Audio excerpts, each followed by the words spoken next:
स्वागत है भाई सभी का आपके हमारी ऐप द माइलस्टोन एकेडमी पर। जल्दी से लोग जुड़ जाओ।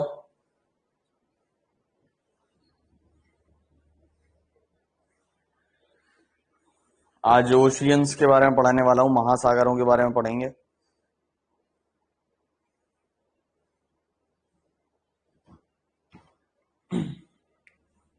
आवाज एक बार बता दो, सब क्लियर है? आवाज वगैरह, आवाज और वीडियो। नमस्ते भाई प्रियंका चौधरी।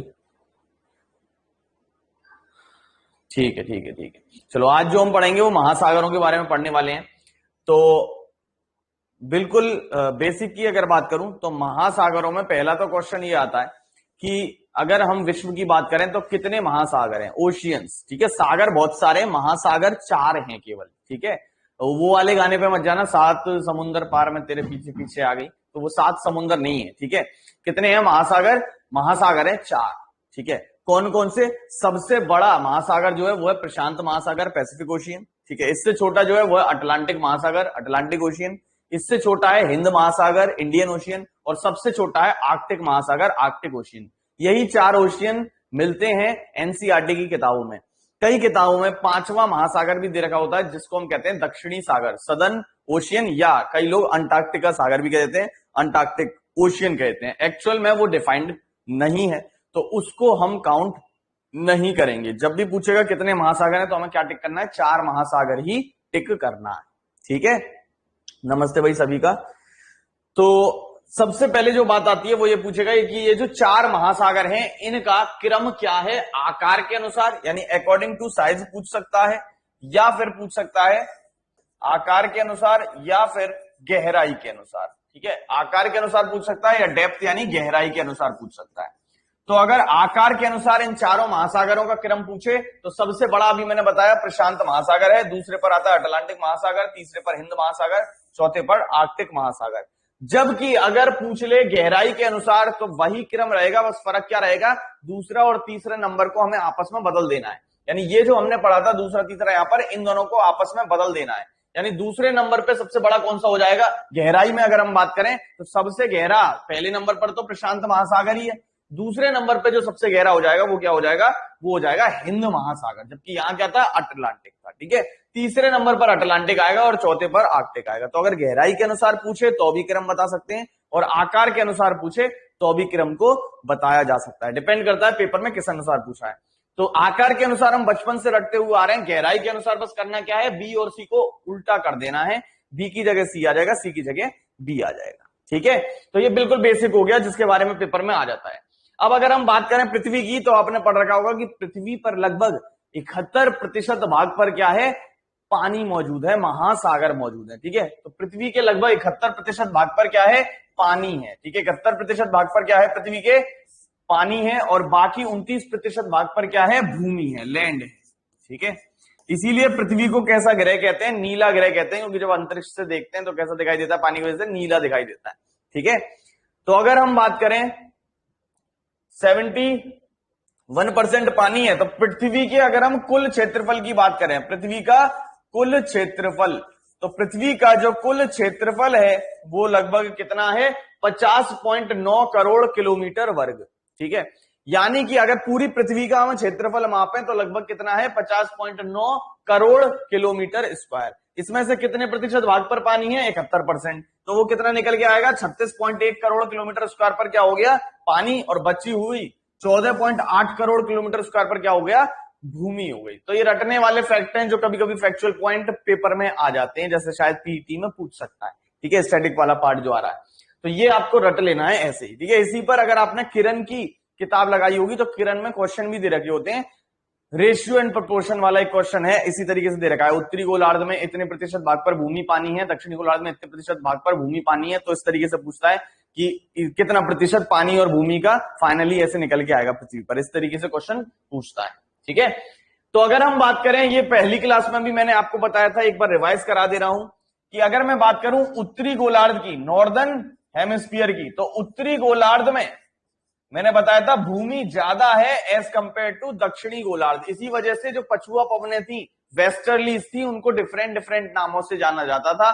कोई इसका आंसर करेगा जरा कमेंट में। वेस्टर्लीज के 3 नाम बताए थे मैंने, पछुआ पवनों के 3 नाम बताए थे, वो 3 नाम क्या क्या थे? कमेंट में जल्दी से बताओ। पछुआ पवनों के 3 नाम बताए थे, वो 3 नाम क्या क्या थे? पछुआ पवनों के 3 नाम बताए थे, वो 3 नाम क्या क्या थे? कोई कमेंट में आंसर करेगा?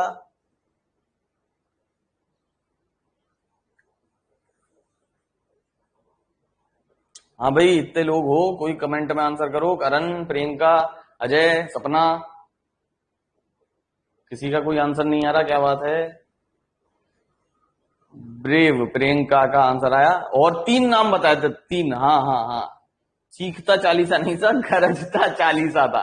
गरजता चालीसा, रोरिंग 40s, ठीक है। प्रचंड 50, फ्यूरियस 50s, और चीखता 60, श्रीकिंग 60s। ये 3 नाम थे पछुआ पवनों के। वो इसी वजह से, क्योंकि अगर मैं बात करूं उत्तरी गोलार्ध में, तो उत्तरी गोलार्ध में लगभग 60% भाग पर पृथ्वी के क्या है? पानी है, ठीक है। 60% भाग पर पृथ्वी के क्या है? पानी। जबकि 40% भाग पर पृथ्वी के क्या है? इस पर भूमि मौजूद है। जबकि बात करूं दक्षिणी गोलार्ध की, तो दक्षिणी गोलार्ध में 80% भाग पर क्या है? पृथ्वी के पानी है। यानी दक्षिणी गोलार्ध का आधा हिस्सा अगर मैं बात करूं पृथ्वी का, तो इस आधे हिस्से में 80% भाग पर आपको क्या मिलेगा? पानी मिलेगा। केवल 20% भाग पर क्या है? भूमि है, ठीक है। लैंड बहुत कम है दक्षिणी गोलार्ध में, ज्यादातर भूमि कहां पर है? उत्तरी गोलार्ध में है। जैसे एशिया, यूरोप, उत्तरी अमेरिका, ये बड़े बड़े सारे महाद्वीप कहां आ जाते हैं? उत्तर में आ जाते हैं, ठीक है। तो अब हमें जो पढ़ना है वो क्या पढ़ना है? वो ये पढ़ना है, ये तो रटने वाले पॉइंट हो गए। अब कंसेप्चुअल पॉइंट पे आते हैं कि ऐसे कौन कौन से कारक हैं जो महासागरों के तापमान को प्रभावित करते हैं। यानी ऐसे कौन कौन से फैक्टर्स हैं जो महासागरों के तापमान को बढ़ाते हैं या घटाते हैं, इसके बारे में हमें अध्ययन करना है, ठीक है। तो महासागरों के तापमान की अगर बात करें, तो इसमें पहला जो फैक्टर आता है वो है अक्षांश, ठीक है। पहला जो फैक्टर आता है वो क्या है? वो है अक्षांश, लैटिट्यूड, ठीक है। अक्षांश, लैटिट्यूड,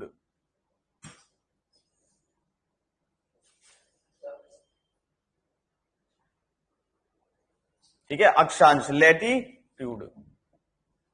हाँ, तो अगर अक्षांश की बात करें, तो अक्षांश में खुद सोचो, मैंने आपको बताया था 3 हिस्सों में हमने पृथ्वी को बांटा है अक्षांश के अनुसार। वो 3 हिस्से कौन कौन से हैं? अगर मैं बात करूं 23.5 डिग्री उत्तर से 23.5 डिग्री दक्षिण, तो इसको कहते थे हम कौन सा क्षेत्र? उष्ण कटिबंधीय क्षेत्र, ट्रॉपिकल एरिया। इसके ऊपर वाला जो क्षेत्र था वो ना ज्यादा ठंडा था ना ज्यादा गर्म था, तो इसको हम क्या कहते थे? इसको हम कहते थे शीतोष्ण क्षेत्र। और सबसे ऊपर वाला क्या क्षेत्र कहलाता था? ये कहलाता था ध्रुवीय क्षेत्र। तो जैसे जैसे अक्षांश बढ़ेगा, तो ऊपर जाने पर क्या होता है? तापमान लगातार घटता है कि नहीं घटता? तो जैसे भूमि पर लगातार तापमान घटता है, ऐसे ही सागरों का भी तापमान क्या होगा? घटेगा, क्योंकि सूरज से ही तो तापमान आ रहा है। तो सूरज की किरणें वहां पर कम पड़ेंगी, तो चाहे भूमि हो चाहे महासागर हो, तापमान क्या होगा? कम होगा। तो जैसे जैसे अक्षांश बढ़ता है, यानी जैसे जैसे आप भूमध्य रेखा से ध्रुवों की तरफ जाओगे, तो तापमान में क्या होगा? कमी आएगी। तो महासागरों का जो तापमान होता है वो अक्षांश बढ़ने पर क्या होता है? घटता है। यानी जैसे जैसे आप भूमध्य रेखा से ध्रुवों की ओर जाओगे, तो तापमान में क्या होगा? गिरावट आती है।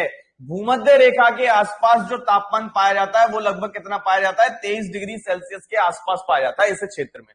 जबकि और ऊपर जाएंगे तो तापमान यहां ध्रुवों पर कितना हो जाता है? 0 डिग्री सेल्सियस या इससे भी कम हो जाता है, ठीक है। बर्फ जमी रहती है। तो ये आपको याद रखना है, इक्वेटर यानी भूमध्य रेखा पर तापमान ज्यादा होगा महासागरों का, और ध्रुवों पर कम होगा। ये तो अंडरस्टूड सब पॉइंट है, ठीक है, बहुत आसान सा है। दूसरे पॉइंट पर आते हैं, वो है गहराई, डेप्थ, गहराई। अगर आप समुद्र में गहराई में जाते हो, ठीक है, तो जैसे जैसे गहराई में जाओगे, तो देखो सूरज की जो किरणें आ रही हैं वो ऊपर की तरफ ही तो पड़ रही होंगी। तो ऊपर की तरफ पड़ रही होंगी, तो ये वाला हिस्सा गर्म होगा एज कंपेयर टू नीचे वाला हिस्सा। जैसे जैसे समुद्र में गहराई में जाओगे, तो ऊपर सूरज की किरणें पड़ रही हैं, तो ऊपर ऊष्मा ज्यादा होगी, या अंदर जहां सूरज की किरणें नहीं जा रही वहां ऊष्मा ज्यादा होगी? तो जहां सूरज की किरणें एब्जॉर्ब की जा रही हैं, अवशोषित की जा रही हैं। तो अगर मैं बात करूं महासागरों की, तो ऊपर का जो पानी होता है, ठीक है, वैसे भी आप जंगल देख लेना, कहीं पर भी गर्म जो पानी होता है वो ऊपर का ही होता है, ठंडा पानी भारी होता है तो वो नीचे चला जाता है। तो गर्म पानी जो होगा वो ऊपर की तरफ रहेगा, और नीचे कैसा पानी होगा? ठंडा पानी होगा। तो जैसे जैसे गहराई बढ़ेगी, जैसे जैसे हम गहराई में जाएंगे समुद्र की, तो लगातार क्या होगा? तापमान में कमी आती है। यानी जैसे जैसे आप अंदर जाओगे समुद्र के तो तापमान में क्या होती है, कमी आती है एक पर्टिकुलर गहराई तक। लेकिन और जब नीचे गहराई में और जाते हैं तो हमेशा निचली सतह का जो तापमान होता है समुद्र का वो 4 डिग्री सेल्सियस बना रहता है।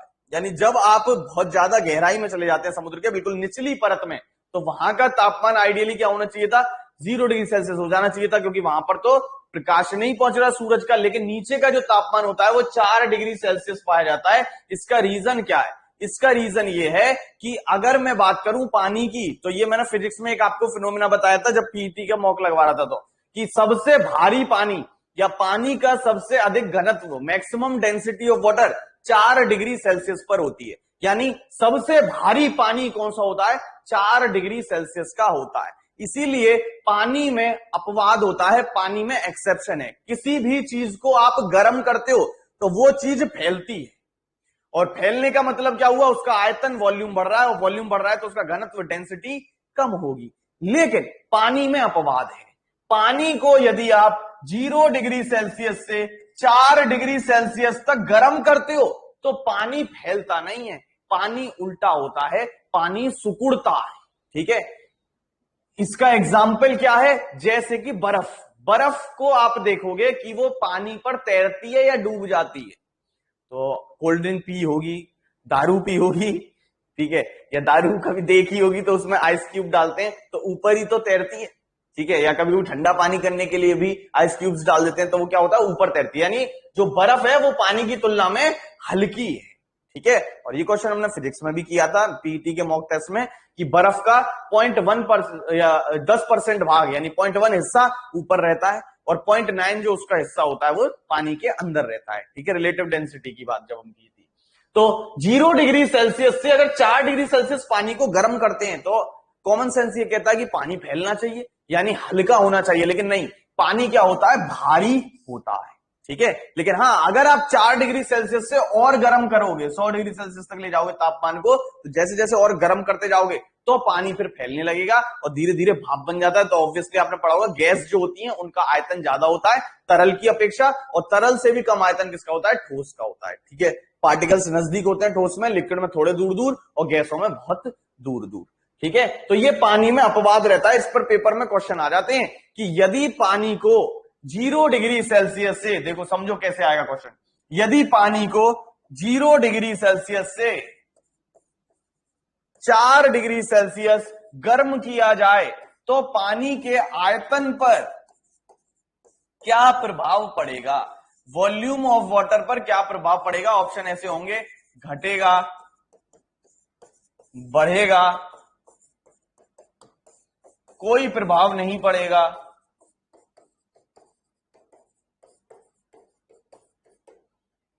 या कैन नॉट बी डिटरमाइंड। तो क्या आंसर दोगे बताओ जरा, खुशबू वाच ने ए ऑप्शन।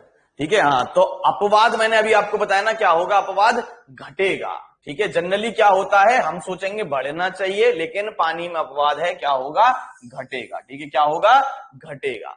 क्लियर, कोई डाउट इसमें। यानी अगर पानी को सोचो कैसे घटेगा, 0 डिग्री सेल्सियस से 4 डिग्री सेल्सियस गर्म किया, यानी कि पानी को आप क्या कर रहे हो, भारी बना रहे हो, भारी बना रहे हो ना पानी को। भारी का मतलब क्या हुआ, उसका घनत्व डेंसिटी बढ़ा रहे हो, और घनत्व का फॉर्मूला आपने बचपन से रट रखा होगा, रो बराबर एम अपॉन वी। घनत्व बराबर द्रव्यमान अपॉन आयतन, घनत्व बराबर द्रव्यमान अपॉन आयतन, मास अपॉन वॉल्यूम। तो भाई पानी तो उतना ही है ना, जैसे मैं हूं, मैं ठोस हूं, अगर मुझे पिघला दिया जाए तो रहेगा तो उतना ही। ठीक है, जैसे 1 किलो का बाट है ठोस अवस्था में, अगर मैं उसको पिघला के लोहा बनाऊं तो उसमें द्रव्यमान तो उतना ही रहेगा, 1 किलो ही, लेकिन फर्क क्या होगा, अवस्था में फर्क आएगा। तो ऐसे ही अगर मैं पानी बना देता हूं बर्फ से, तो पानी बनाऊंगा तो उसका जो मास होगा वो तो उतना ही रहेगा। तो घनत्व अगर बढ़ाऊंगा तो आयतन को कम करना पड़ेगा कि नहीं करना पड़ेगा। तो वही चीज है, यदि पानी को 0 डिग्री सेल्सियस से 4 डिग्री सेल्सियस गर्म करूं तो आयतन क्या होता है, घटेगा। ये पानी में अपवाद रहता है और ये क्वेश्चन कई बार पेपर में आ चुका है। यही क्वेश्चन मैं इस तरीके से फ्रेम कर दूं कि पानी को 0 डिग्री सेल्सियस से 50 डिग्री सेल्सियस गर्म किया जाए, पानी को 0 डिग्री सेल्सियस से 50 डिग्री सेल्सियस तक गर्म किया जाए तो पानी के आयतन पर क्या प्रभाव पड़ेगा? तो पानी के आयतन पर, वॉल्यूम पर क्या प्रभाव पड़ेगा? ऑप्शन है पहले बढ़ेगा फिर घटेगा। बी ऑप्शन है पहले घटेगा फिर बढ़ेगा। सी ऑप्शन है घटेगा और डी ऑप्शन है बढ़ेगा। तो बताओ जरा सोच के क्या आंसर होना चाहिए? घटेगा फिर बढ़ेगा, फर्स्ट डिक्रीज देन इंक्रीज। और किसी का कोई आंसर? सनी गौतम, यार अभी देखो बैच का फिक्स टाइम हम आपको इसलिए नहीं कर पा रहे क्योंकि चिराग सर के घर में अभी थोड़ी सी ट्रेजेडी हुई है, तो सर की क्लास का थोड़ा सा शेड्यूल गड़बड़ गया है। ठीक है, तो सर मंडे से जहां तक कि आपकी क्लास ले पाएंगे इंग्लिश वाले, तो तब शेड्यूल फिक्स हो जाएगा। और शेड्यूल की क्यों परेशानी लेते हो यार? घर में ही तो बैठे हो, तो कौन सा तुम्हें काम करना है? कौन सा तुम जो है काम पर जा रहे हो और इतना परेशान रहते हो? तो तुम्हें तो हमेशा फ्री रहना चाहिए। ठीक है, तो टाइमिंग में थोड़ा बहुत शिफ्ट हो जाता है, जैसे हो सकता है 1 बजे की जगह 12 बजे की क्लास हो जाए, 12 बजे की जगह 1 बजे क्लास हो जाए, तो वो इन्फॉर्म मैं आपको कर देता हूँ। व्हाट्सएप हर 2-2 मिनट में चेक करते हो, तो ऐप चेक करने में क्या दिक्कत है तुम्हें? ऐप के नोटिफिकेशन जबकि आ भी जाते हैं व्हाट्सएप की तरह, वो तुम पढ़ते नहीं, व्हाट्सएप पे ध्यान है तुम्हारा केवल। तो चीजों को भैया ध्यान से देखो ना चीजें। ठीक है, जैसे कल आपकी रीजनिंग वाले सर की क्लास थी, यूट्यूब पर चल रही थी, तो ऑब्वियसली 8 बजे तक वो क्लास खत्म नहीं हो पाई, इसलिए 9 बजे कर दी। ठीक है, लेकिन क्लास ली। कल इतना आप यकीन नहीं मानोगे, यहां आके आप देखते सेंटर पॉइंट में इतना पानी भर रहा था, मेरे घोंटू तक पानी था, लेकिन फिर भी मैं आया क्लास लेने। मैं छुट्टी भी मार सकता था, लेकिन नहीं, मैंने आपका सोचा कि नहीं यार 2 दिन की छुट्टी हो गई है, और 2 दिन की क्या, मैंने तो केवल ट्यूसडे और 2 दिन की छुट्टी हो गई, तो ऐसी स्थिति में आपकी क्लास जरूर होनी चाहिए यूट्यूब वाली। तो आपके ही हित में चीजें हो रही हैं, टेंशन ना लो। ठीक है, थोड़ा बहुत समय यार अपने आपको देना पड़ेगा, स्टूडेंट लाइफ है, आपके हिसाब से सारी चीजें नहीं चलेंगी, आपको चीजों के हिसाब से चलना पड़ेगा, क्योंकि एग्जाम आपको निकालना है। ठीक है, तो चीजों को थोड़ा समझो। ठीक है, चल, तो इसका आंसर क्या हो जाएगा? इसका आंसर क्या हो जाएगा? पहले घटेगा फिर बढ़ेगा। ठीक है, फर्स्ट डिक्रीज देन इंक्रीज। क्यों? क्योंकि इसमें 2 स्टेज आएंगी, 0 डिग्री सेल्सियस से 4 डिग्री सेल्सियस, और उसके बाद एक स्टेज आएगी 50 डिग्री सेल्सियस। तो 0 से 4 डिग्री सेल्सियस तक जो घनत्व है वो बढ़ेगा, घनत्व बढ़ेगा तो आयतन घटेगा। जबकि 4 डिग्री सेल्सियस से और गर्म करोगे पानी को, तो पानी अब हल्का होना शुरू हो जाएगा, यानी घनत्व कम होना शुरू हो जाएगा, और घनत्व जब कम होगा तो वॉल्यूम बढ़ेगा। तो क्या आंसर हो जाएगा? पहले घटेगा फिर बढ़ेगा। ठीक है, इस क्वेश्चन में किसी को कोई डाउट? जल्दी से बताओ, इस क्वेश्चन में किसी को कोई डाउट तो नहीं? आंसर अलग अलग दिए सबने, कोई डी कह रहा है, कोई सी कह रहा है। ये क्वेश्चन समझ में आया कि नहीं आया? जल्दी से बताओ। ठीक है ठीक है ठीक है, चलो एक और क्वेश्चन का आंसर दो जरा। यदि पानी को 15 डिग्री सेल्सियस से 0 डिग्री सेल्सियस तक ठंडा किया जाए, यदि पानी को 15 डिग्री सेल्सियस से 0 डिग्री सेल्सियस तक ठंडा किया जाए, तो आयतन पर क्या प्रभाव पड़ेगा? वॉल्यूम पर क्या प्रभाव पड़ेगा? ऑप्शन वही है, पहले बढ़ेगा फिर घटेगा। दूसरा ऑप्शन है पहले घटेगा, इसका सब सही आंसर करना, समझा दिया है कंसेप्ट, फिर बढ़ेगा। तीसरा है बढ़ेगा, और चौथा है घटेगा। बताओ क्या आंसर होगा अब इसका? Sapna Baghel B, Karan Sharma B, Priyanka Suryavanshi decrease, Khushboo Wasne B, Priyanka Chaudhary B, Aligarh B. ये थोड़ा ऊपर निकल गया क्या? ये क्वेश्चन नीचे खिसका दूं थोड़ा, है ना, अब दिख रहा होगा क्वेश्चन। ठीक है, तो क्या होना चाहिए इसका आंसर? चलो समझते हैं। देखो क्या कह रहा है, 15 डिग्री सेल्सियस से 0 डिग्री सेल्सियस तक ठंडा किया, तो इसमें 2 स्टेज होंगी, 15 डिग्री सेल्सियस से एक तो 4 डिग्री सेल्सियस तक की स्टेट, ठीक है, और फिर 4 से एक 0 डिग्री सेल्सियस तक की। तो 15 से 4 पर आ रहे हो, तो पानी को भारी कर रहे हो या हल्का कर रहे हो? अरे एक चीज मेरे को आती है बचपन से, बस क्या, कि 4 डिग्री सेल्सियस वाला पानी भारी होता है, बाकी मुझे कुछ नहीं आता। तो अगर मैं 15 डिग्री सेल्सियस से 4 डिग्री सेल्सियस आ रहा हूं तो घनत्व क्या हो रहा होगा? बढ़ रहा होगा। और जब घनत्व बढ़ रहा है तो वॉल्यूम कम हो रहा होगा। वॉल्यूम क्या हो रहा होगा? कम हो रहा होगा। और फिर जब 4 से 0 पे आओगे तो आयतन क्या होता है? कम होता है। बर्फ बनती है तो आयतन क्या होता है? कम होता है। तो वॉल्यूम क्या होगा? बढ़ेगा। तो आंसर क्या हो जाएगा? बी ऑप्शन आंसर हो जाएगा, पहले घटेगा फिर बढ़ेगा। तो ज्यादातर सब लोगों ने सही आंसर दिया, वेरी गुड, बहुत बढ़िया। ठीक है, अगर आप बात करो तो जाड़ों में आपने देखा होगा कि जाड़ों में जो मछलियां होती हैं वो समुद्र या झील या नदी की ऊपरी सतह की जगह कहां चली जाती है? नीचे चली जाती हैं। क्यों चली जाती हैं? क्योंकि जाड़ों में ऊपर का जो तापमान होता है वो क्या हो जाता है? बहुत कम हो जाता है, 0 डिग्री सेल्सियस से कम हो जाता है। तो ऊपर की जो परत होती है उस पर क्या होती है? बर्फ जम जाती है। लेकिन निचली, मैंने आपको बताया, परत का तापमान हमेशा क्या रहता है? 4 डिग्री सेल्सियस रहता है। इसलिए मछलियां जाड़ों में कहां चली जाती हैं? बिल्कुल गहराई में चली जाती हैं, जिससे कि वो जमे ना। जम गई तो मर जाएंगी, तो ना जमे इस वजह से कहां चली जाती है? नीचे की तरफ चली जाती हैं। ठीक है, और नहीं जाएंगी तो जम जाएंगी। तो ये दो कंसेप्ट हो गए। पहला, अक्षांश के अनुसार जैसे भूमध्य रेखा से ध्रुवों की तरफ जाओगे तो महासागरों का तापमान घटेगा। और दूसरा, जैसे जैसे गहराई में जाओगे तो भी गहराई के साथ क्या होगा? महासागरों का तापमान घटता है। ठीक है, महासागरों की अगर मैं बात करूं तो महासागरों में जनरली 200 मीटर तक का, 200 मीटर तक गहराई का क्षेत्र,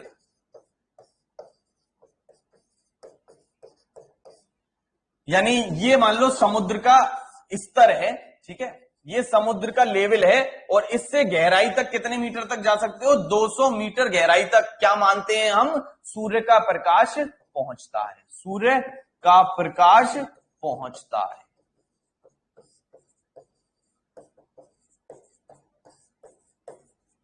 ठीक है, यानी समुद्र के स्तर से 200 मीटर गहराई तक हम मानते हैं कि सूरज का प्रकाश पहुंच रहा है। इसके नीचे क्या है? सूरज का प्रकाश नहीं पहुंचता, तो अंधकार होगा इसके नीचे। तो जब सूरज का प्रकाश यहां तक पहुंच रहा है तो ये क्षेत्र कैसा कहलाएगा? ये क्षेत्र कहलाता है प्रकाशीय क्षेत्र या प्रकाशित क्षेत्र, ल्यूमिनस रीजन। तो क्वेश्चन आएगा, महासागरों में कितने गहराई तक का क्षेत्र प्रकाशित क्षेत्र होता है? 200 मीटर गहराई तक का क्षेत्र। वैसे तो 1 किलोमीटर तक भी थोड़ा बहुत प्रकाश पहुंचता है, लेकिन मेन जो प्रकाश पहुंचता है यहां 200 मीटर गहराई तक ही पहुंचता है। और यहीं ऊपर वाली परत में ही कुछ जानवर पाए जाते हैं जिनको प्लैंकटन कहते हैं, जो आपने शायद सुना होगा। ज्यादातर जो ऑक्सीजन प्रोवाइड कराते हैं वो यही प्लैंकटन प्रोवाइड कराते हैं। जू प्लैंकटन और सादा प्लैंकटन जो होते हैं ये प्रोवाइड कराते हैं। ठीक है, अगर ये खत्म हो जाए तो हमारी पूरी जो पृथ्वी है वो नष्ट हो जाएगी, क्योंकि पूरी तरीके से हम इन्हीं पर निर्भर करते हैं। ठीक है, तीसरा जो फैक्टर है जिस पर निर्भर करता है महासागरों का तापमान, वो है प्रचलित पवनें। ठीक है, कौन सी पवनें? प्रचलित पवनें, प्रिवेलिंग विंड्स। कोई बताएगा जरा भाई प्रचलित पवनें क्या थी? कोई बताएगा प्रचलित पवनें क्या थी? प्रिवेलिंग विंड्स क्या थी? प्रचलित पवनें, हाँ भाई बताएगा प्रचलित पवनें क्या थी? कौन सी थी प्रचलित पवनें?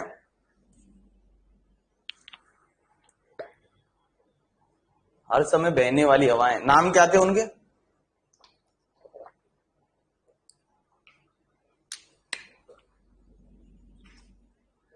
प्रचलित पवनों के नाम क्या थे? Trade winds.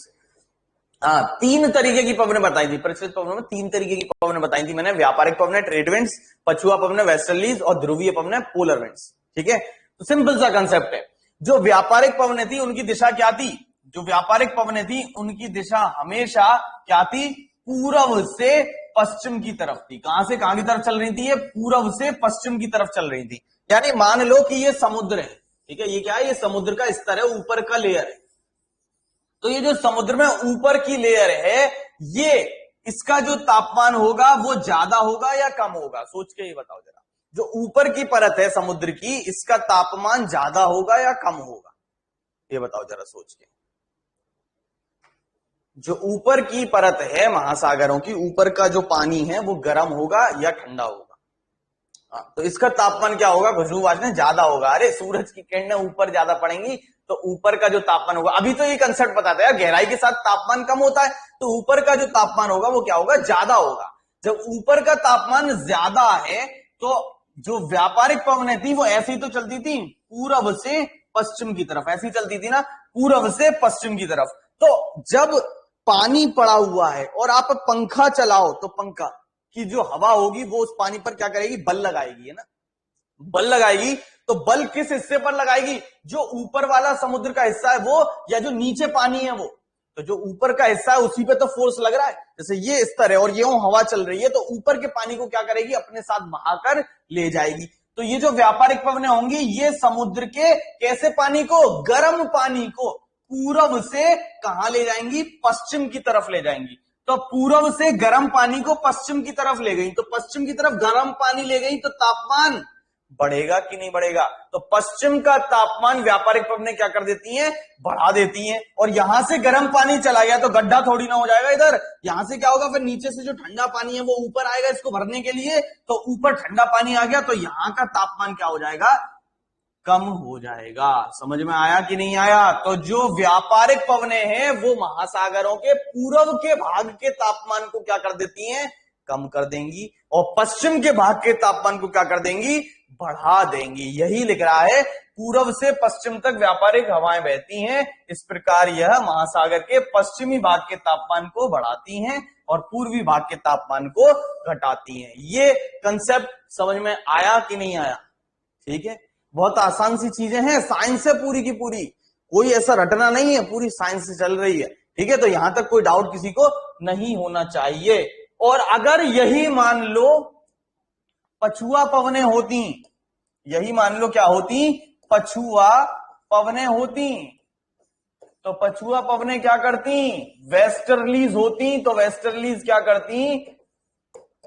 वेस्टर्लीज पश्चिम से पूरब की तरफ चलती हैं ऐसे, तो ये कौन सा गर्म पानी कहां ले जाती? पूरब की तरफ ले जाती, तो यहां के तापमान को बढ़ा देती और यहां के तापमान को घटा देती। ऐसे ही तो बैलेंस बना हुआ है पृथ्वी का, वरना एक तरफ ज्यादा तापमान है दूसरी तरफ कम तापमान है, तो उसको बैलेंस भी तो करना है, तभी तो पृथ्वी चल पाएगी। तो वो बैलेंस कैसे होता है? इन्हीं हवाओं से होता है। ठीक है, जो हीट डिस्ट्रीब्यूशन है वो इन्हीं हवाओं के द्वारा इधर उधर ट्रांसफर होता है। ठीक है, तो यहां तक किसी को दिक्कत नहीं होनी चाहिए। अब चौथा फैक्टर है जो सबसे इंपॉर्टेंट है, जिसे हमें डिटेल में पढ़ना है। ठीक है, वो कौन सा चौथा फैक्टर है? वो चौथा फैक्टर है समुद्री जलधाराएं, ओशियन करेंट्स। कौन सा फैक्टर है? समुद्री जलधाराएं, समुद्री जलधाराएं, ओशियन करेंट्स। तो समुद्री जलधाराओं की अगर बात करूं तो जैसे ऊपर वायुमंडल में हवाएं चलती थी वो ठंडी थी या गर्म थी, ऐसे ही पृथ्वी के घूर्णन की वजह से, पृथ्वी के रोटेशन की वजह से पानी को भी गति मिल जाती है और कुछ समुद्र में भी धाराएं बहना शुरू हो जाती है, यानी पानी का एक बहाव चलने लगता है समुद्रों में। उनको हम क्या कहते हैं? समुद्री धाराएं कहते हैं, जलधाराएं कहते हैं। वह भी दो तरीके की हो सकती हैं, या तो ठंडी हो सकती हैं या गर्म हो सकती हैं। तो जो ठंडी जलधाराएं हैं वो क्या करेंगी? वो जहां चल रही है वहां के तापमान को, ऑब्वियसली ठंडी है तो क्या करेंगी? ठंडा कर देंगी। और जहां गर्म जलधाराएं चल रही हैं वो वहां के तापमान को क्या कर देंगी? बढ़ा देंगी, गर्म कर देंगी। ठीक है, तो ठंडी जलधाराएं तापमान को कम कर देती हैं, गर्म जलधाराएं तापमान को बढ़ा देती हैं। तो पेपर में क्वेश्चन यहां जलधाराओं से आएगा। और विश्व में जैसे मैंने आपको कुछ स्थानीय पवनें बताई थी, लू, चिनूक, फौन, सिरक्को, हरमट्टन, बुरान, बोरा, ये सारी पवनें बताई थी, ऐसे ही विश्व में अलग अलग जलधाराएं चलती हैं, ओशियन करेंट्स चलते हैं। कुछ हिंद महासागर में चलते हैं, कुछ अटलांटिक महासागर में चलते हैं, कुछ प्रशांत महासागर में चलते हैं। तो क्वेश्चन ये आएगा कि निम्नलिखित में से कौन सी जलधारा हिंद महासागर में चलती है? निम्नलिखित में से कौन सी जलधारा अटलांटिक महासागर में चलती है, प्रशांत महासागर में चलती है? कौन सी जलधारा ठंडी है, कौन सी जलधारा गर्म है?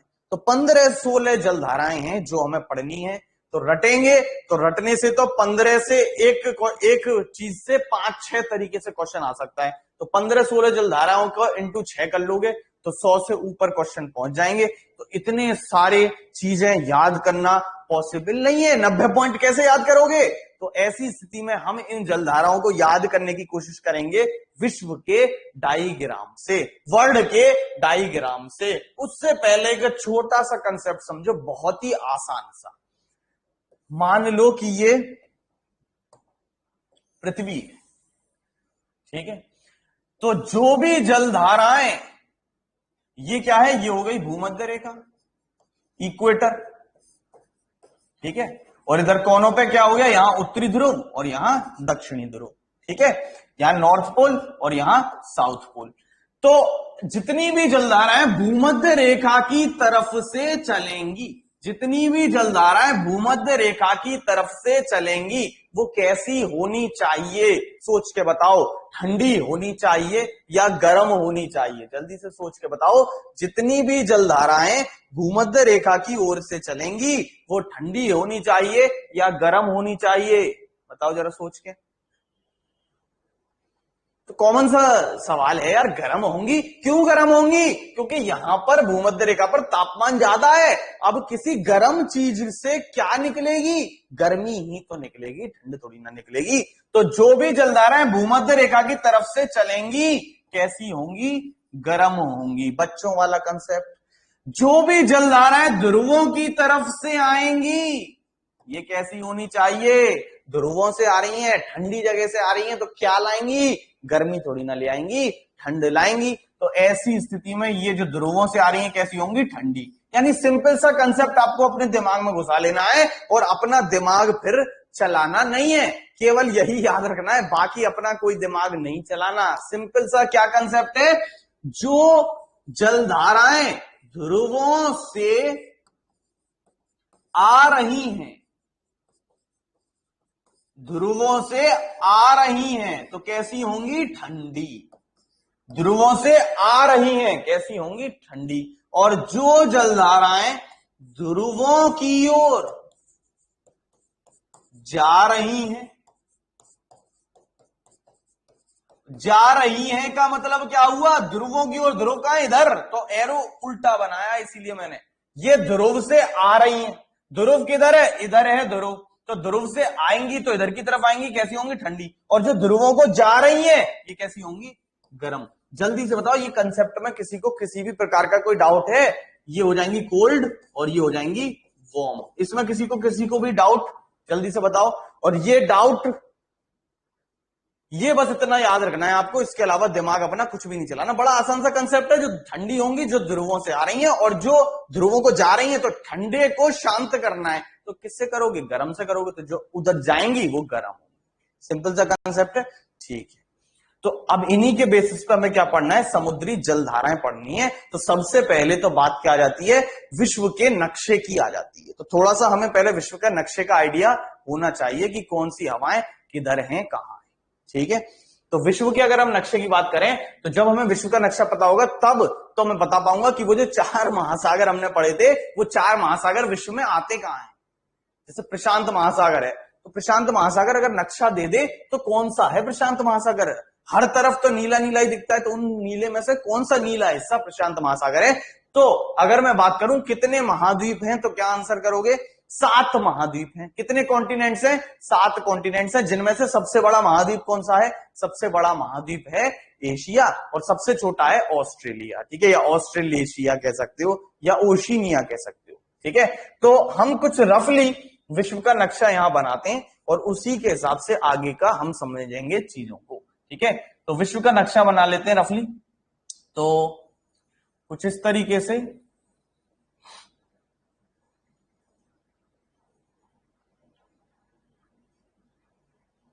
ठीक है।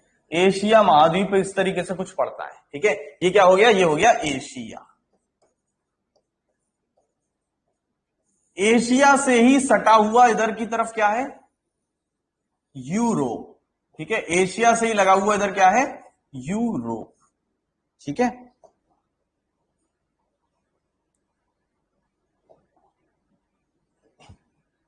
इधर यूरोप के नीचे आएंगे तो इस तरीके से इधर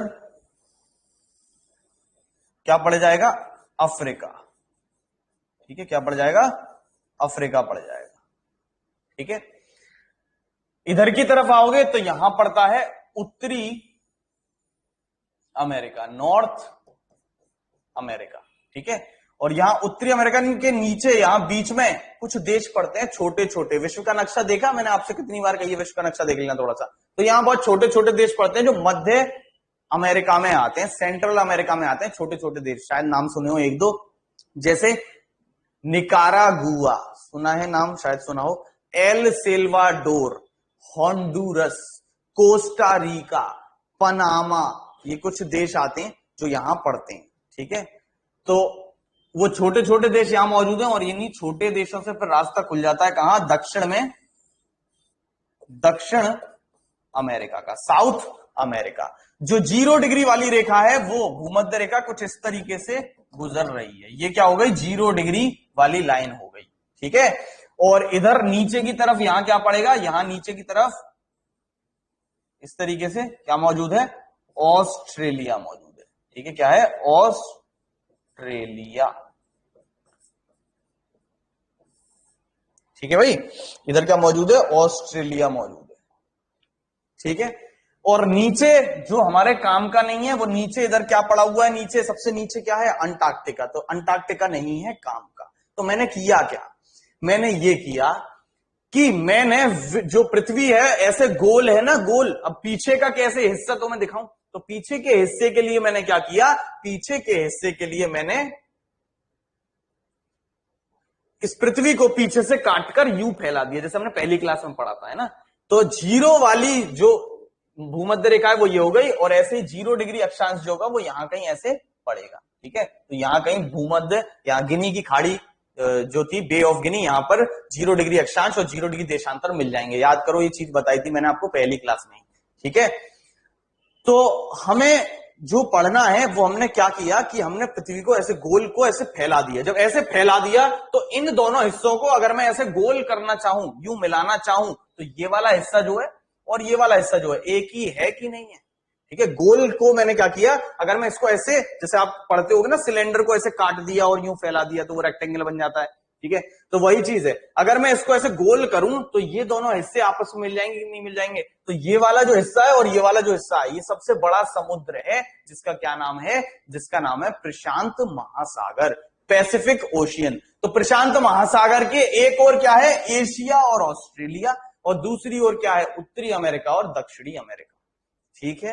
तो आपसे क्वेश्चन आएगा, प्रशांत महासागर किस हिस्से में पड़ता है, यानी किन महाद्वीपों से घिरा हुआ है, एशिया, ऑस्ट्रेलिया और उत्तरी अमेरिका, दक्षिणी अमेरिका।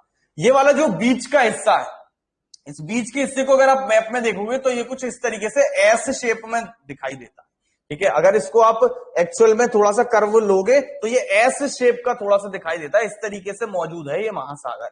तो एस शेप का जो महासागर है इसको हम कहते हैं अटलांटिक महासागर, यानी ऐसा महासागर जो पश्चिम में उत्तरी अमेरिका, दक्षिणी अमेरिका और पूर्व में, ईस्ट में यूरोप और अफ्रीका से घिरा हुआ है, ये क्या कहलाता है, ये कहलाता है अटलांटिक महासागर। ऐसा कौन सा महासागर है जो ऐसा आकार का है, अटलांटिक महासागर, क्लियर। अगर आप अटलांटिक महासागर को थोड़ा सा देखोगे तो आप पाओगे कि ये देखो हर तरफ से भूमि से लगा हुआ है।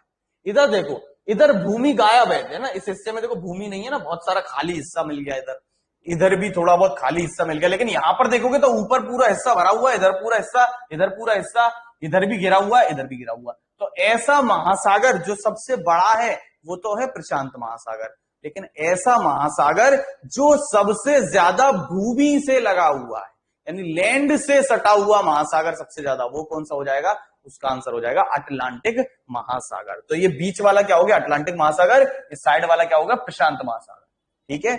ये है इंडिया, तो इंडिया के नीचे वाला ये वाला जो हिस्सा है ये क्या हो जाएगा, ये हो जाएगा हिंद महासागर। ये क्या हो गया, ये हो गया हिंद महासागर, इंडियन ओशियन। तो इंडियन ओशियन, एक तरफ एशिया, दूसरी तरफ ऑस्ट्रेलिया और इधर अफ्रीका, ठीक है, क्लियर।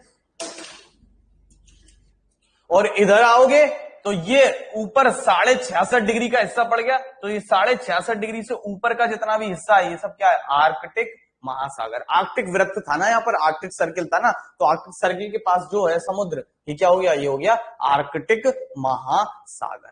तो ये चारों महासागर आपको दिमाग में रहेंगे कि विश्व में कहां पड़ते हैं, क्योंकि ये इंपॉर्टेंट है। ऐसे बेसिक क्वेश्चन भी आजकल पेपर में आने लग गए हैं, क्योंकि इन चीजों को कोई पढ़ता ही नहीं है, सीधे उस पर पहुंच जाते हैं कि भाई ये चीज कहां है, ये कहां है, और बेसिक चीजें ध्यान ही नहीं रहती। कई बार कॉन्टिनेंट से ही क्वेश्चन आ जाते हैं कि ये कॉन्टिनेंट किस द्वीप पर भूमध्य रेखा की तुलना में कहां पड़ता है, इस तरीके से क्वेश्चन आ जाते हैं। तो वो चीजें आपको पता होनी चाहिए, ठीक है। भूगोल बेसिक ही नहीं पता तो फिर आगे का इतना सारा पढ़ने से कोई मतलब नहीं होता। तो यहां तक किसी को कोई डाउट, ये बता दो जल्दी से, ये चारों महासागर समझ में आए? किसी को किसी भी प्रकार का कोई डाउट? जल्दी से बताओ, किसी को किसी प्रकार का डाउट हो ये चारों महासागरों में?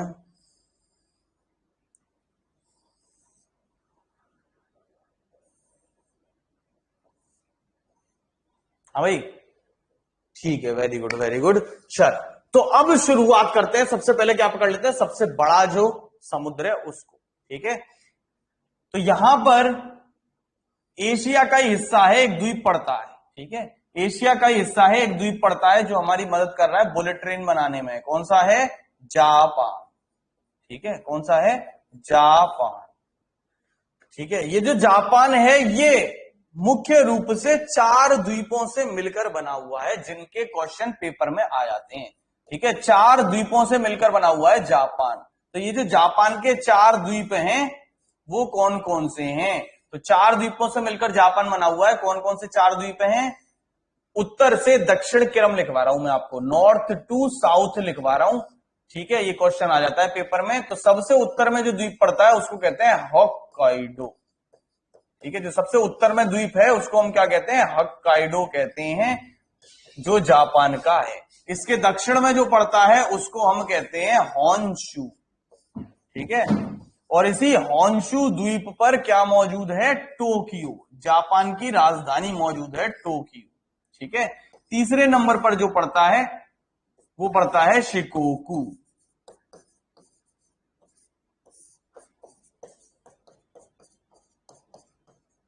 और चौथे नंबर पर जो है वो है क्यूशू,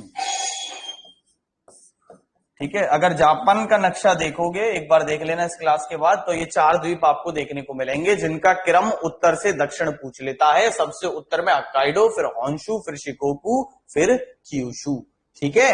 और अगर पूछे इनके आकार का क्रम अकॉर्डिंग टू साइज, तो आकार के लिए आपको क्या करना है? कुछ नहीं करना, बड़ा आसान है। आकार के लिए आपको क्या करना है? आकार के लिए आपको इन दोनों को पलट देना है और इधर से इन दोनों को पलट देना है। यानी कि सबसे बड़ा कौन सा हो जाएगा? इन दोनों को पलटोगे तो होन्शु सबसे बड़ा है, दूसरे नंबर पे सबसे बड़ा होक्काइडो। ये याद करने के लिए बता रहा हूं क्योंकि फिर कंफ्यूजन हो जाएगा, ठीक है। फिर कंफ्यूजन हो जाएगा, क्योंकि अगर आप दोनों याद करोगे तो फिर कंफ्यूज हो जाओगे कि पहले कौन सा था बाद में कौन सा था। तो एक याद कर लो और एक से फिर दूसरा आ जाएगा। उत्तर से दक्षिण याद कर लो और दक्षिण से निकल के फिर इधर आ जाएगा, उलट देना है बस, ठीक है। तीसरे नंबर पे हो जाएगा क्यूशू और सबसे छोटा है शिकोकू, ठीक है। याद ये वाला कर लो, उत्तर से दक्षिण वाला।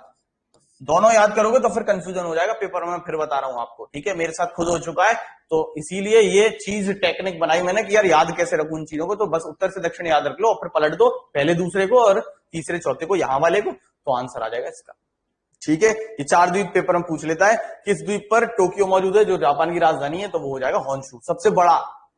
तो राजधानी कहां बनाओगे? जो बड़ा होगा उसी पे बनाओगे, तो बस सिंपल, होन्शु सबसे बड़ा है, सबसे छोटा है शिकोकू, ठीक है। यूपीपीसीएस में कई बार ये क्वेश्चन आ चुका है ये वाला, ठीक है। यूपीपीसीएस में, ठीक है, अच्छे एग्जाम दोगे, सीडीएस वगैरह, यूपीएससी का एग्जाम, तो इस तरीके के क्वेश्चन आते हैं, ठीक है। पैट में कैसे आ सकता है? पैट में ऐसे आ जाएगा, सबसे बड़ा द्वीप कौन सा है? होन्शु। सबसे उत्तर का द्वीप कौन सा? जापान का होक्काइडो। इस तरीके से एक एक पूछेगा और क्रम से लगाने को पूछ सकता है, अच्छे एग्जाम्स जो बड़े लेवल के होते हैं उनमें, ठीक है। तो हम इधर आ जाते हैं। तो यही जापान की तरफ से 2 जलधाराएं चलती हैं, एक इधर ऊपर से इधर की तरफ आएगी रूस से, और एक नीचे से ऊपर की तरफ इधर चलती है, ठीक है। तो ये जो ऊपर से नीचे चल रही है इसको हम क्या कहते हैं? इसको हम कहते हैं ओया शीवो, ठीक है। क्या कहते हैं? ओया शीवो जलधारा। किस नाम से जानी जाती है? ओया शीवो के नाम से जानी जाती है, ओया शीवो जलधारा, ओया शीवो के नाम से जानी जाती है। ओयाशिवो के नाम से जानी जाती है। ठीक है, अब सोच के बताओ जरा, ये जो ओयाशिवो वाली हवा, जो समुद्री जलधारा, ये ठंडी होनी चाहिए या गर्म होनी चाहिए? जरा सोच के ये बताओ, जो ओयाशिवो वाली जलधारा है ये ठंडी होनी चाहिए या गर्म होनी चाहिए? सोच के बताओ जरा।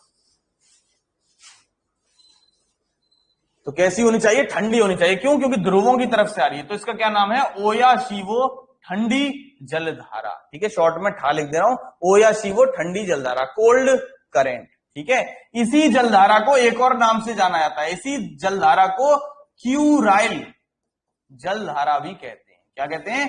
क्यूराइल जलधारा भी कहते हैं। क्लियर? तो ये कौन से समुद्र में चल रही है? प्रशांत महासागर में चल रही है। एक जलधारा इसके विपरीत चलती है, क्योंकि एक ही तरफ से चल रही है, एक ही खानदान की हुई, तो खानदान एक है तो सरनेम एक ही रहेगा। इसको हम क्या कहते हैं? इसको हम कहते हैं कूरो शिवो। खानदान एक है तो सरनेम शिवो एक ही रहेगा, नाम क्या कहते हैं? कूरो शिवो। कूरो शिवो कैसी होगी? ये हो जाएगी गरम। ठीक है ना भाई? फिर दोनों तरफ से जलधाराएं आई ऐसे, एक ठंडी मिली और एक गर्म मिली आपस में।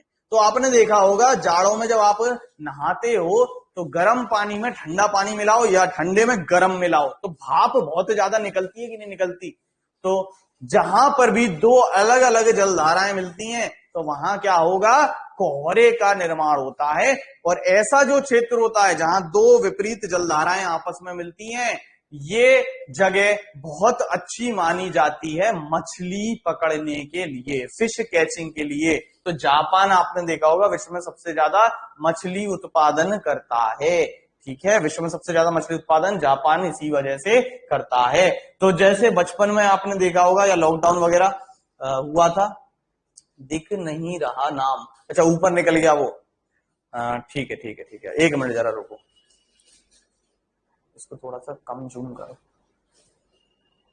एक सेकंड रुको जरा, है ना,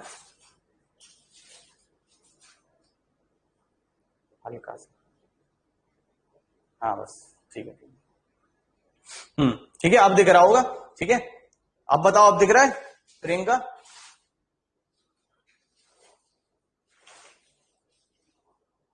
ठीक है ठीक है ठीक है। तो ये दोनों, जैसे आप बचपन में आपने देखा होगा, या बचपन में क्या अभी लॉकडाउन के दौरान पिछले पूरा क्या है टीवी पर महाभारत और रामायण आई, तो ऐसे यहां पर हो गया कि ये दो जलधाराएं आ रही हैं इधर से। ठीक है, तो गुनगुनी नाम की कोई चीज नहीं होती। ठीक है, या तो ठंडी होती है या गर्म होती है। तो ये दोनों जलधाराएं आती हैं तो वो आपने देखा होगा दोनों तरफ से बाण आते हैं। ठीक है, ऐसे फिर टकराते हैं, चिचिर चिचिर चिंगारी निकलती है अलग अलग। ठीक है, फिर एक गायब हो जाता है। ठीक है, तो ऐसा ही यहां होता है, ये दोनों जो तीर हैं ये आके एक दूसरे में टकराएंगे और दोनों में से एक रह जाता है। इस तरीके से बहनें जलधारा शुरू कर देती है। ठीक है, तो दोनों में से एक बन जाती है, दोनों मिलकर कौन सी बन जाती है? ये कौन सी साइड है? 0 डिग्री के ऊपर की हिस्सा है ना, 0 डिग्री का ऊपर क्या है? पूरा का पूरा उत्तर या दक्षिण? उत्तर। तो इस जलधारा का नाम क्या पड़ जाता है? उत्तरी कौन सा समुद्र था? प्रशांत जलधारा। क्या नाम पड़ जाता है? उत्तरी प्रशांत जलधारा। अब जरा सोच के ये बताओ, ये जलधारा कैसी होगी? ठंडी या गर्म? गुनगुनी नहीं होती है, ये ध्यान रखना। आप कहोगे ठंडा भी मिल रहा है गर्म भी मिल रहा है तो गुनगुना कर दो, तो ऐसा कुछ नहीं होता। तो जरा सोच के बताओ, ये ठंडी होनी चाहिए या गर्म होनी चाहिए? तो मैंने जैसा कि आपको कंसेप्ट बताया था, अपना दिमाग नहीं लगाना, मैंने जो कंसेप्ट बताया वो लगाना है। अभी भी ये किधर की ओर जा रही है? ध्रुवों की तरफ जा रही है। तो ध्रुवों की तरफ जा रही है तो कैसी होगी? गर्म होगी। तो इसका क्या नाम होता है? उत्तरी प्रशांत गर्म जलधारा। ठीक है, शॉर्ट में मैंने लिख दिया है। ठीक है, जब आप इसको अपनी कॉपी पे बनाओ, पीडीएफ भी भेज दूंगा ना इसकी, तो इसको देखकर अपनी कॉपी पे बना लेना, क्योंकि ये मैंने बना दिया उससे काम नहीं चलेगा, आपको खुद भी तो याद करना है। तो अपने आप 2 बार कॉपी पे ऐसे बना लेना जैसे समझा रहा हूं, तो आपको जिंदगी भर के लिए याद हो जाएगा, कभी रटने की जरूरत नहीं पड़ेगी। ठीक है, तो ये शॉर्ट में लिख दिया है मैंने, उत्तरी प्रशांत गर्म जलधारा। ठीक है, ये अब घूमकर हम कहां आ गए? पृथ्वी गोल है ना, तो घूमकर हम किधर आ गए? इधर की तरफ आ गए। ठीक है, गोल घूम के हम कहां आ गए? पृथ्वी के इधर घूम के आ गए। तो ये जलधारा इधर आ जाएगी कि नहीं आ जाएगी? ये वाली जलधारा घूम के कहां आ गई? यहां पर आ गई, उत्तरी प्रशांत गर्म जलधारा। अब ये यहां आके 2 हिस्सों में बढ़ जाती है, एक ऊपर निकल गई और एक नीचे निकल गई। तो ये जो ऊपर जलधारा निकल गई, तो यहां उत्तरी अमेरिका में आपने देखा होगा मेनली 3 देश आते हैं। नीचे है मैक्सिको, बीच में है यूएसए और ऊपर है कनाडा। और यहाँ कनाडा का ये वाला जो हिस्सा है ये यूएसए के पास आता है, जिसको हम कहते हैं अलास्का। क्या कहते हैं इसको?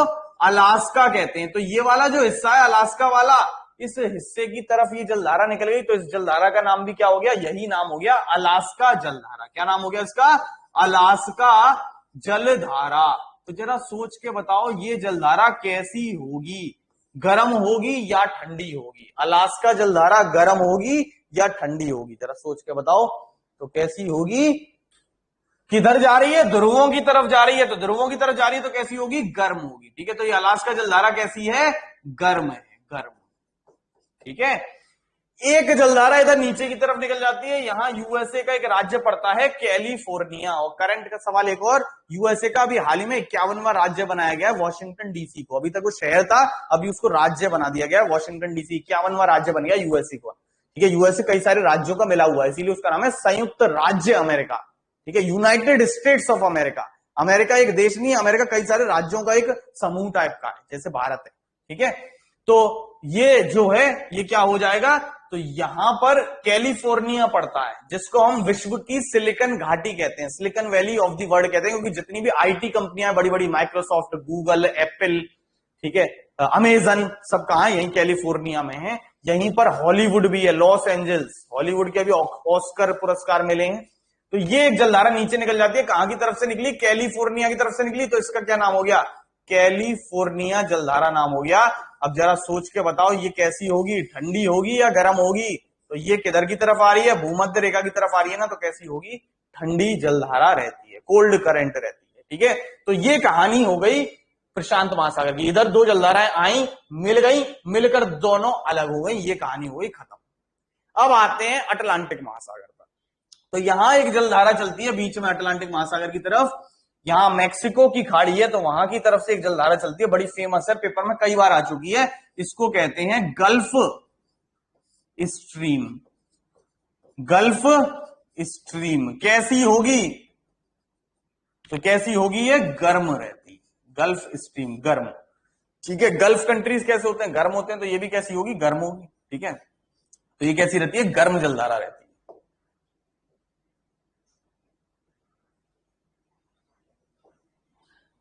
यहां पर एक द्वीप पड़ता है जो विश्व का सबसे बड़ा द्वीप है, जिसका नाम है ग्रीनलैंड। ठीक है, विश्व का सबसे बड़ा द्वीप है जिसका क्या नाम है? जिसका नाम है ग्रीनलैंड। ठीक है, विश्व का सबसे बड़ा आइलैंड है ग्रीनलैंड। दो क्वेश्चन आते हैं यहां पर भी, विश्व का सबसे बड़ा द्वीप ग्रीनलैंड, विश्व का सबसे बड़ा द्वीप समूह आर्कीपिलेगो, यानी बहुत सारे द्वीपों से जो मिलकर बना है वो है इंडोनेशिया, जबकि सबसे बड़ा द्वीप कौन सा है? वो है ग्रीनलैंड। तो यहां ग्रीनलैंड की तरफ एक समुद्र पड़ता है जिसका नाम है लेब्राडोर। ठीक है, यहां पड़ता है लेब्राडोर सागर। तो यहां लेब्राडोर सागर से एक जलधारा चलती है इस तरीके से, जिसका क्या नाम है? इसी के नाम पर है, लेब्राडोर जलधारा। कैसी होगी? ये रहती है ठंडी। तो यहां पर भी ये दोनों जलधाराएं आकर क्या हो जाएगा? मिल जाएंगी और एक जलधारा बन जाती है, इस तरीके से बहने लगती है। जब इधर की तरफ बहेगी तो इसका नाम क्या हो जाता है? जैसे इसका नाम हुआ था ऐसे ही इसका नाम हो जाता है। इसको क्या कहते हैं? उत्तरी, कौन सा समुद्र था? अटलांटिक। कैसी जलधारा? गर्म जलधारा, उत्तरी अटलांटिक गर्म जलधारा। ठीक है, अब ये कटकर कहां आ गई? यहां पर आ गई। तो ये भी दो हिस्सों में बट जाएगी। इसको थोड़ा सा मैं मिटा दे रहा हूं, जगह थोड़ी सी कम पड़ रही है। ठीक है, तो इसको थोड़ा सा छोटा कर दे रहा हूं, यूरोप को। ठीक है, यूरोप थोड़ा सा छोटा कर दे रहा हूं, इधर तक ही खत्म कर दे रहा हूं। ठीक है, ये हो गया यूरोप। तो ये इधर आकर दो हिस्सों में बट जाएगी। ठीक है, दो हिस्सों में, एक ऊपर निकल गया, एक नीचे निकल गया। तो यहां याद करो, सबसे उत्तर की तरफ यूरोप का कौन सा देश पड़ता है? जहां रात के 12 बजे सूरज दिखाई देता है, अर्ध रात्रि के सूर्य का देश कहते हैं जिसे। कोई बताएगा यहां कौन सा देश पड़ता है? नॉर्वे पड़ता है। Very good Priyanka, very good भाई पुष्पेंद्र। तो एक नॉर्वे की तरफ जलधारा निकल जाती है, इसका क्या नाम हो जाएगा? नॉर्वे जलधारा। कैसी होगी? ये रहती है गर्म। और एक नीचे की तरफ आ जाती है, यहां एक द्वीप पड़ता है कैनारी, तो इसका क्या नाम हो जाता है? कैनारी जलधारा। ये कैसी होगी? ये रहती है ठंडी। तो ये साइकिल भी यहां पर कंप्लीट हो गई। दो आई, लेब्राडोर और गल्फ स्ट्रीम, ये मिलकर क्या बन गई? उत्तरी अटलांटिक गर्म जलधारा, नॉर्थ अटलांटिक वार्म ड्रिफ्ट, और इधर कट के फिर ये दो हिस्सों में बट गई, नॉर्वे गर्म जलधारा और एक नीचे कैनारी ठंडी जलधारा। ठीक है, क्लियर। एक क्वेश्चन का आंसर और दो, नॉर्वे में किस दिन रात के 12 बजे सूरज दिखाई देता है? डेट पूछे आपसे कि नॉर्वे में किस दिन रात के 12 बजे सूरज दिखाई देता है, तो क्या आंसर करोगे?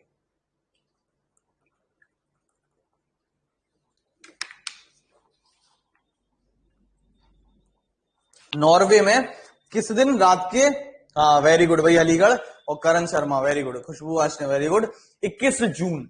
21 जून को क्योंकि सूरज कहां रहा था? सबसे उत्तर में आ रहा था, और उत्तर में ही तो क्या है? नॉर्वे। ठीक है, तो ये नॉर्वे इधर की तरफ ऐसे झुका हुआ है, तो पृथ्वी जब घूम जाती है तब भी सूरज की किरण इधर पड़ती रहेंगी, है ना। जैसे इसको घुमा दो तब भी क्या होगा? यहां पर सूरज की किरण पड़ती रहेंगी, तो रात के 12 बजे भी यहां सूरज दिखाई देता है। अब यहां आ जाओ, दक्षिण अमेरिका में सबसे बड़ा देश है यहां पर, कौन सा? ब्राजील। इधर कौन सा देश है? दक्षिण अमेरिका का सबसे बड़ा देश ब्राजील, जो विश्व का 5वां सबसे बड़ा देश है। यहां ब्राजील की तरफ से एक जलधारा ऐसे चलती है, भूमध्य रेखा की तरफ से चल रही है, तो कैसी होगी? गर्म होगी, और इसका क्या नाम है? ब्राजील जलधारा ही नाम है। कैसी है? गर्म जलधारा। ठीक है, कैसी है? गर्म जलधारा।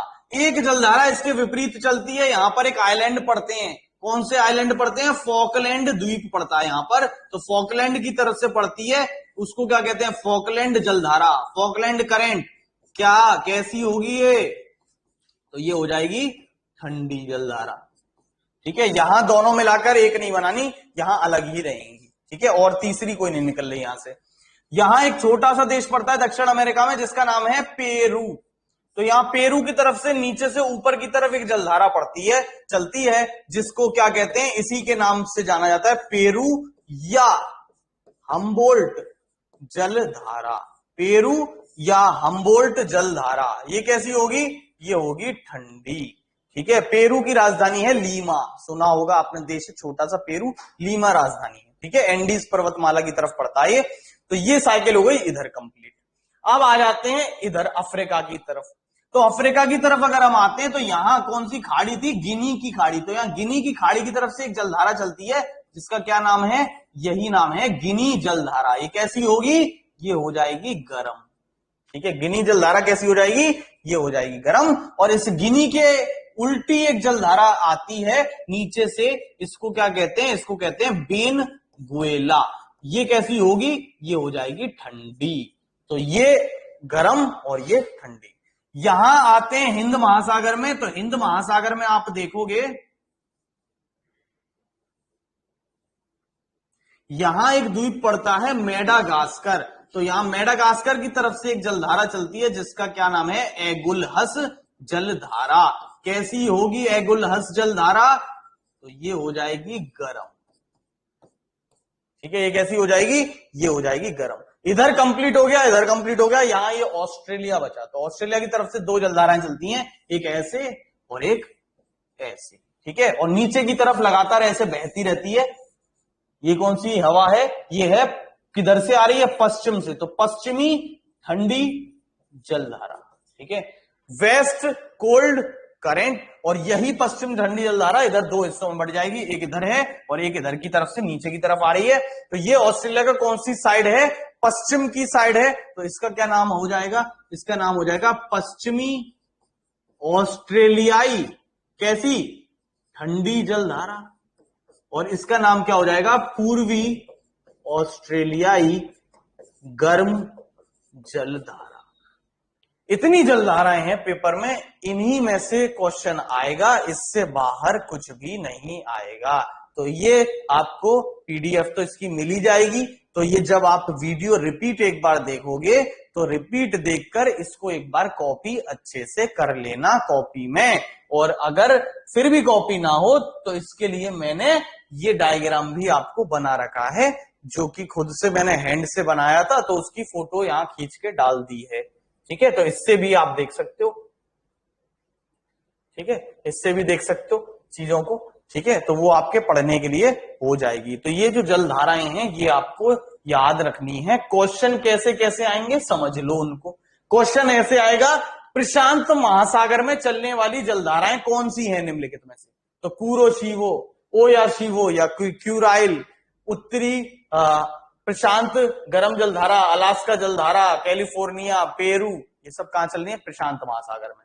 ठीक है। कौन सी हिंद महासागर में चल रही है? एगुलहस, पश्चिमी ऑस्ट्रेलिया ठंडी जलधारा। ठीक है। कौन सी अटलांटिक महासागर में चल रही है? Brazil, Falkland. क्वेश्चन ऐसे भी आ सकता है, कौन सा दक्षिण अटलांटिक महासागर में चल रही है? तो ये ऊपर वाली तो उत्तर की हो गई, दक्षिण की पूछेगा तो ये नीचे वाली हो जाएंगी। इस तरीके से क्वेश्चन पेपर में आएंगे। और कैसे क्वेश्चन आ सकते हैं? कौन सी गर्म जलधारा है निम्नलिखित में से? कौन सी ठंडी जलधारा है निम्नलिखित में से? ठीक है। क्वेश्चन और कैसे आ सकते हैं? ब्राजील जलधारा ब्राजील के किस ओर चलती है? पूर्व या पश्चिम? तो ये किस साइड है? पूर्व की साइड है। इसीलिए नक्शा दिमाग में रखना है, रटने की सोचोगे तो क्वेश्चन बहुत तरीके से आएंगे और सारे क्वेश्चन पेपर में बना नहीं पाओगे। ठीक है। तो ब्राजील जलधारा किधर चलती है? ब्राजील के पूर्व में। उत्तर से दक्षिण चल रही है या दक्षिण से उत्तर चल रही है? तो उत्तर से दक्षिण चल रही है। ऐसे ही एगुलहस जलधारा कहां चल रही है? हिंद महासागर में। कैसी है? गर्म है, उत्तर से दक्षिण की तरफ चलती है और अफ्रीका के पूर्व की तरफ चल रही है या पश्चिम की तरफ चल रही है? पूर्व की तरफ चल रही है। गिनी जलधारा अफ्रीका के पश्चिम की तरफ चलती है, पूर्व की तरफ चलती है? पश्चिम की तरफ। वेनेजुएला पश्चिम की तरफ। कैसी है? ठंडी है। तो ये समझ में आया? जल्दी से बताओ, यहां तक किसी को किसी भी प्रकार का कोई डाउट हो?